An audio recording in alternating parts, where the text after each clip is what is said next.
Does anybody else ever have the feeling that having everything at your fingertips isn't what it's cracked up to be? Um, I don't know if it's what made me think of this. Well, I know what made me think of it. That, that car we have, which I'm going to sell eventually. I want to sell it while it's under warranty, but I got a bunch of older vehicles that I like that I can work on and everything else. And I bought this thing. It's a neat car. It's fun, all that kind of good stuff. But I'm definitely not keeping it when the warranty before warranty runs out.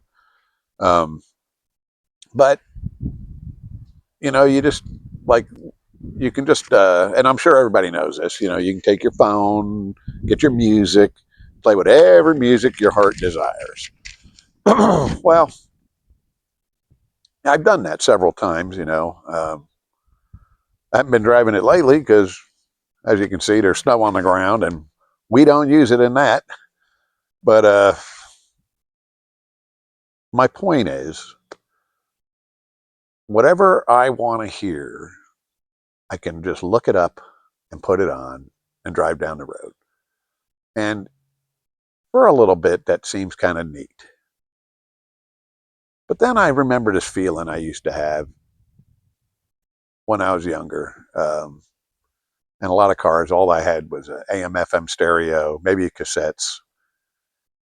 And going through the music stations, which I guess hardly anybody listens to radio anymore, but there was a certain feeling when you hit a song you want to listen to or some music you want to listen to, and you're tuning the radio. It's like a surprise. It wasn't just the music, but it was like you're getting to hear it. You almost want to tell everybody to shut up so you can hear it because you're not going to get to hear it again for a while. There was some extra excitement to it besides just the music. You got to hear what you wanted, but you also knew it was limited, and you just got to hear it at that time. Um, there was a certain excitement to it. It's I don't know. It's hard to explain, especially to younger people who probably I get on forums now and who listens to the radio in their car. Well, I do, but I guess that's part of being in the generation I'm in. But I just remembered that excitement, and I use car radios or sound systems now. I mean, because like most people don't listen to radio anymore. But as an example, but there's a lot of other things that fall into that where just having it at your fingertips, having everything at your fingertips takes something out of the picture. Like, you say you're working on a car, and well, now everybody just opens up their phone and Googles it up, or AI, go to AI or whatever. But there was a lot of times, when I was working on cars, I'd open a book, and of course, the book just gave you the basic layout of everything. Um, just little tricks, you might not know that the book didn't contain. And you'd go down to the auto parts store, and of course, the guy that worked there was usually, somebody that worked on a lot of crap. And I remember the first vehicle I had to have the cooling system bled out. Hey, yeah, just drill an 1/8 inch hole at the top of the thermostat, put it back in, it'll bleed itself out. Oh wow! It was a F-250, like '89 F-250 pickup. That was the first vehicle that I owned that the cooling system would get air in it. Most of the times you just you drained, you fill it up, you were good. Um, but I remember that, and I got the guy like instantaneously knew, what are you working on? Oh yeah, yeah, do this, go home and you'll be fine. Okay, and I was. So in other words, I went through a whole thing of go talk to this guy and look in the book, and finally I found out this little trick that was really, to me, really neat.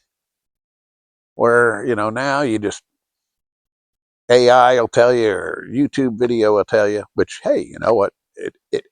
There's nothing wrong with that. I use it. I do use it. But again, it's like you're missing like some of the journey to the problem. And is that important? I don't know. I think sometimes it is. I think it's kind of neat to have a little journey to the problem instead of just instantaneous, And sometimes those YouTube guys aren't the greatest. You got to get the right one. Because I did a trans range sensor on a car, and I looked up on a YouTube video. I saw where it was in the book, and I was like, yeah, it's in there. I can see it. And, oh, let's watch this guy do it. This guy removes like everything under the hood to get to it. I'm like, holy crap, man. I looked at it. I'm like, I'm not taking all that crap out of there. And I got one of my flexible extensions and kind of put it through. Boom, boom, boom. In and out. Didn't take one little thing out. He took the air box out. He took some other crap out. And I mean, I probably spent all of 6-7 minutes taking it out, putting it in. You set it in neutral, put the shifter, and you set it, and boom, the car was fixed. And this guy on YouTube, he'd taken half the engine compartment out. And so you can't always trust those guys. A lot of them are good, though. But I'm getting off track.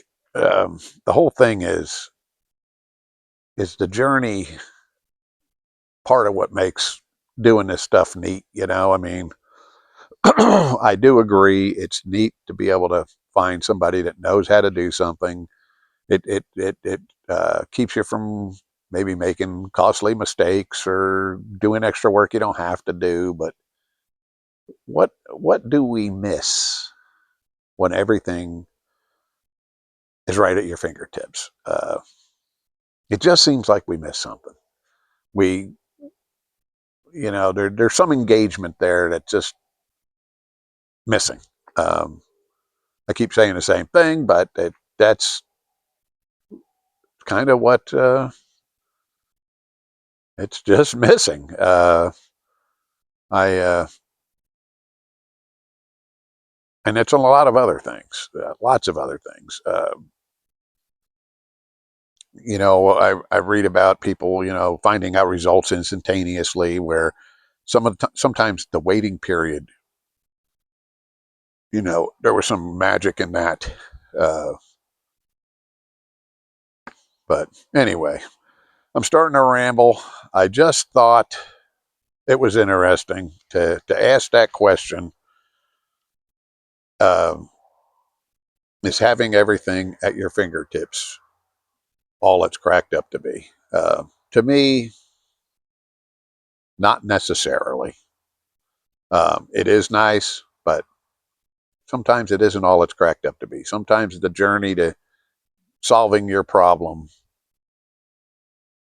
does a little more than just fixing something and not really no journey. Anyway, thanks for listening. Like and subscribe.